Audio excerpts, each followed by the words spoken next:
Hey guys, how are we all? A few weeks ago we looked into making our own anti-lift kit, which I basically just had a bit of aluminium plate which we put under the back of the front control arm on a front wheel drive. And what that does is when it spaces the back of the control arm down, it essentially gives the car a little bit of caster, which gives you extra stability and a bit of extra traction. Now, I just used a piece of old scrap aluminium and we did get okay results, but I've gone ahead and bought a proper Whiteline anti-lift kit suspension kit off online, and this cost me about $150. Now in this kit you get the two plates that we made out of aluminium.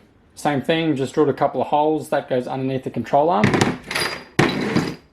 But these are the golden piece here which we are keen to try out. So you can see that it's got a hole on the side of the bush. Factory ones go straight through the middle there, so this spaces it out. And this one would go on the driver's side.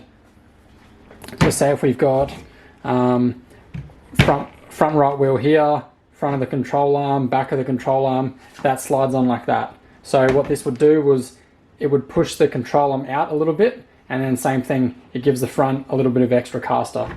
So for $150 you get these two pieces and you get these brackets, which you probably could reuse the factory ones if you wanted to, but the most important part here is you get this bush that's off center. I'd love to see if we can actually get, this in a bar stock where we could just chop it up and make our own one, save a lot of money. But we'll put this in today. I'll try and keep it as short as I can. We'll put this in today and we'll go and test and see if it makes any more difference.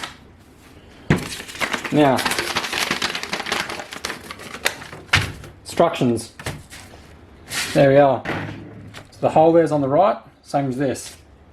So this one would be, see that's above the sway bar there, so this one would be for the right hand side. According to the instructions, this is designed to increase positive caster setting by up to 1 degree while at the same time modifying the front anti-lift geometry.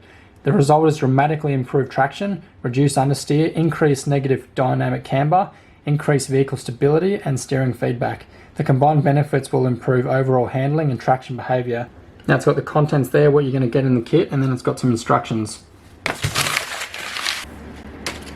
Now when you go ahead and pull your control arms out of your Starlet, it's going to look something like this. You can see the factory D-bush that's on there. Now we need to get that off. So what I've done was I put this in a vise and I got an angle grinder and just did a nice cut through the rubber here and just deep enough through the steel so that we could get that apart. Then I put a cold chisel on there and hit it. And we ended up with that. Now the new D-bush, just slide on. And pretty much there you go, you put your plate on there, plus your bolts and that, and you're good to go back on the car. So we've got our bushes on there, now what? Shouldn't have thrown this out, I should have got it first. So fit the new bush onto the control arm. Note that the offset hole must center towards the outside of the car on both sides for maximum caster increase. So the offset hole needs to be on the outside of the car. So I've already put this on wrong. That's why you should always listen to your instructions. Read them first. There we go. Outside of the car, that's where the hub and that would go. Outside of the car, front of the control arm, center of the car, and then the other side.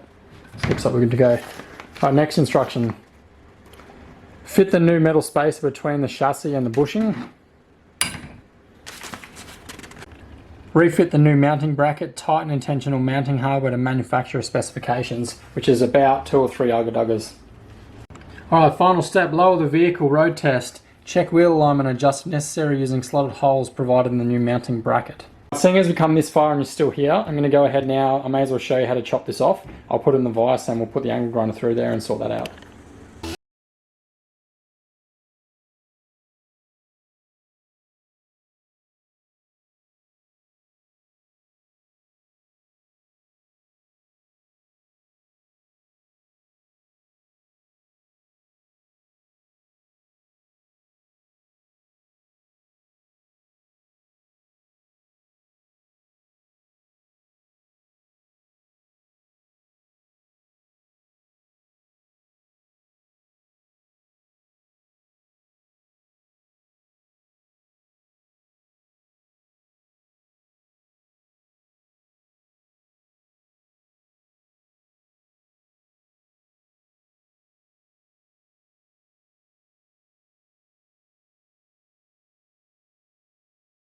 So this is my EP91 Starlet that we're going to be installing the sand lift kit on today.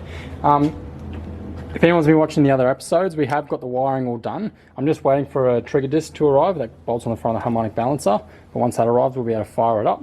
One thing I've just noticed now, and I've never actually noticed this before, are the left and right control arms actually left and right control arms? Because if we look at here, you see there's a hole here, and there's not a hole here.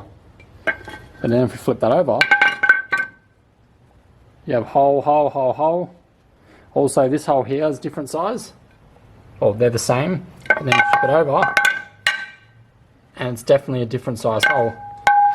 So if anyone actually knows if these are left or right-handed, let me know. But today I'm just going to put it together anyway and see how it goes. So this kit comes with a bit of grease. We want to make sure we lube these up really well. Jam a bit of grease down there. Front right control arm there. And we're going to put this hole to the outside of the vehicle. So what that'll do is, this is in the stock location. When we open that up, it's going to push the front of the control arm forwards, giving us more caster. Just slides in like that, and we'll go ahead and do the other side. So the back end of this just uses front control arms, front shock absorbers, front hubs, and just have to put these mounting points in here because there's obviously no rack in the back anymore. That just locks the steering. Intercooler underneath, nice and tucked away. And yeah, obviously the same in the front. Control arms just need to come out and we'll bolt the new ones in. Don't want to scratch my wheels. It's funny, these control arms have been in this car since I very first got it going. I'm not going to be surprised if these bushes are pretty flogged out by the looks of it. So it's probably a good thing we're putting these arms in. Probably fix the handling. Probably help it a little bit. Yeah.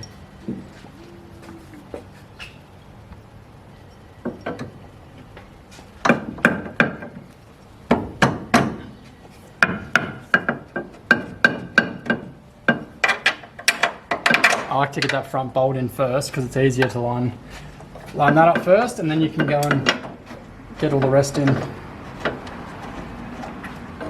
So with that, then we need to get one of these plates. These two bolts. Put all your spring washers and all that on there.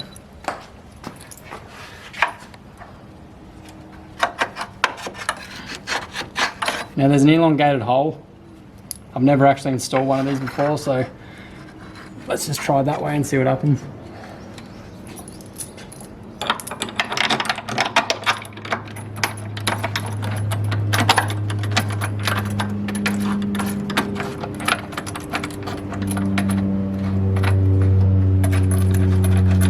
Now Nick loves to NASCAR the bolts in, but I reckon get the thread started first so you don't damage them.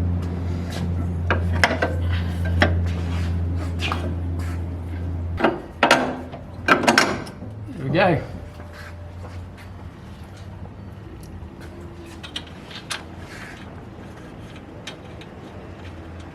Hey, what's this? So that's a little anti-lift thing that I tried to make a couple of years ago, and when I go racing I put the bush and the washer on the bottom here, so when it does a big launch and the control arm extends right down, it limits it from going all the way, which was meant to help it stop lifting. The problem with that being soft bushes is it literally just flattens the bushes and you feel the suspension sort of jolt, so it's probably not the best thing. So I reckon I'll end up taking those back off and hopefully these make a bit of a difference, but we'll see.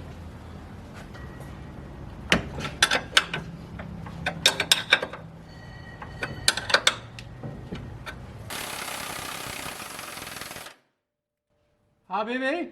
Oh, Bibi. So, I'm a dickhead, right? Yeah, alright. Anti-lift kit came. Yeah. I went to install it. Yeah. Put the GT on the hoist. Yeah. It's already got one. Yeah. Oh. It already had one. Oh. That's weird, isn't it? So, this side, I loosened it off. Oh, I can see what they've done. So it actually moves the bushing across a bit. Yeah, so look on this side. Yeah. Yeah. So what I did, I had to put a washer in there because it was missing, and I think what that's doing is making the front of the wheel move. Yeah. Anyway, So I loosened this side off, put a pry bar in here and cranked it right out. You can actually see the caster now. Come over here and have a look. So it's had one this whole time? Yeah, I just didn't know. I'd never looked. I'm not going to bullshit, I wasn't, didn't even notice it. But how cool is this? Yeah, listening. I'm with you. 4 fingers, Yeah, no, you can see it 2 straight away. and then look at the other side that's on the neutral position still. So I wanted you to be here so I could wind it out and have a look. Yeah, that's crazy, eh? So that just slides on the elongated hole. So if I put the pry bar in here, Peter, can you go stand over where Nick is and I'll jam this out? Like go right behind Nick. Stand here. We'll stand behind you. Show on the wheel. Ready? That's wild, isn't it? Jesus. Heaps of movement. Yeah, if I hold that, There, and you want to, so you got to pull all the way along and then bolt it back up. Essentially, is what you're doing. yeah, Yeah. Want me to hold it or? please. Yep.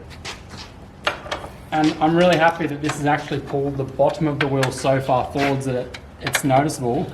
So now that we'll go and test drive with this, but now I think it's an idea to tilt those strut tops back to neutral the wheel center again. Yep. Because this is already way more than what it was on the street before, and then we still have that leeway there to crank it out even further.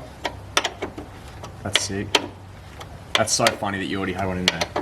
Yeah, so to do a video I started putting it on the blue car, because the blue car's just had front control arms in it, or standard front control arms in it its whole life, so it's not going to hurt. Yeah, can't hurt at all. At least if this works sick, we'll order another set and we'll just pull those ones out and chuck them straight in your car. Yeah. See how that goes. How's work? Let's have a gaze. I said, how was work? This side's still not as noticeable as the other side, eh? You got that photo of the Swift I sent you? Yeah. Heaps of Ridiculous. Heaps of caster, isn't there? Like, I don't want to admit it that Suzuki's got better suspension than a Starlet, but it does. Oh, it's I'm just glad it's not an old Swift. it's also significantly older, newer than a Starlet, sorry. Yeah. So, I reckon Suzuki has sorted it out. So even though we installed all this, there was a bit of a gap between the control arm and this bush, so we've gone ahead and put a couple of washers in there. The thing what happens is when you go and take off, the control arm will come backwards and then you'll lose all that caster you just paid for and installed. So we'll try this and see what it looks like when it bolts up hard, but I think we need to go and get some more washers. Alright, that's So we're going full send straight up, as much caster as we can get out of those elongated holes.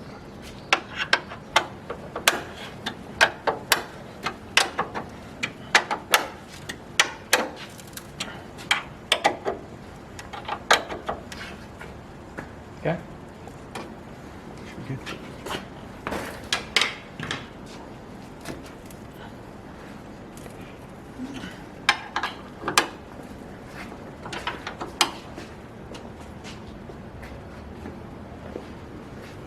Yeah, that's crazy.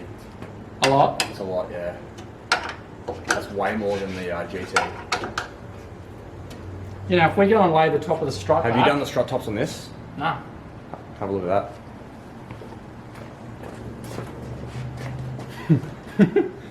So the other side's still stock. Wow. Yeah. Have a look at the gap between the front bar and the wheel, like. Oh, the front bar isn't sitting on properly, but Yeah,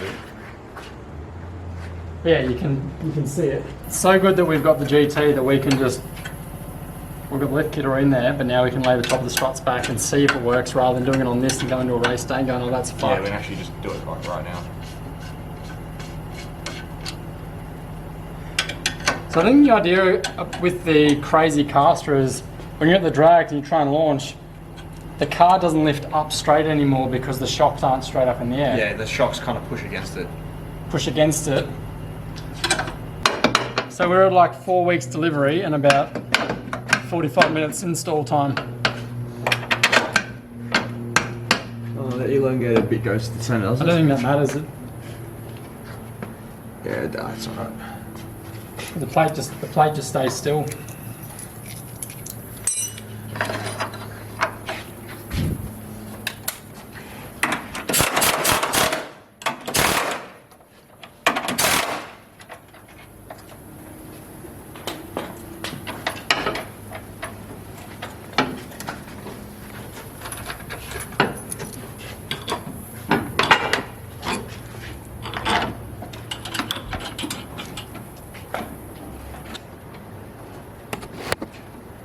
sucks so bad when I think about this car that it hasn't been out on the track once this year because of COVID.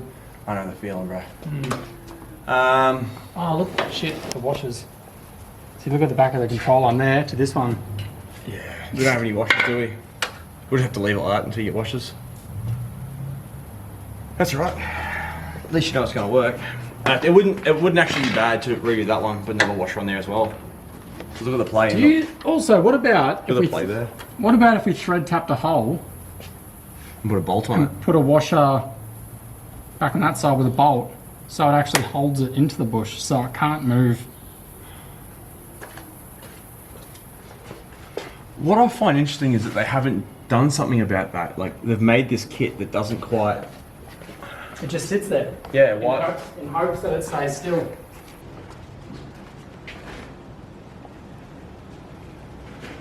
I'll have to get washers another day, but Yeah.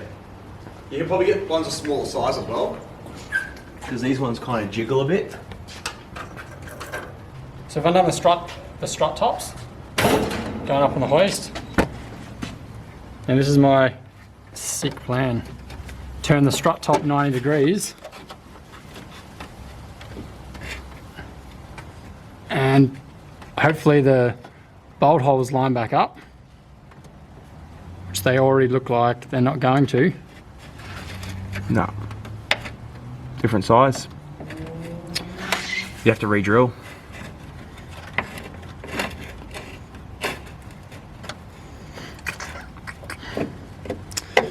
Well, that's a failure. I honestly thought they were gonna just... I thought it was going to work. Yeah, I didn't realise that they weren't a perfectly square.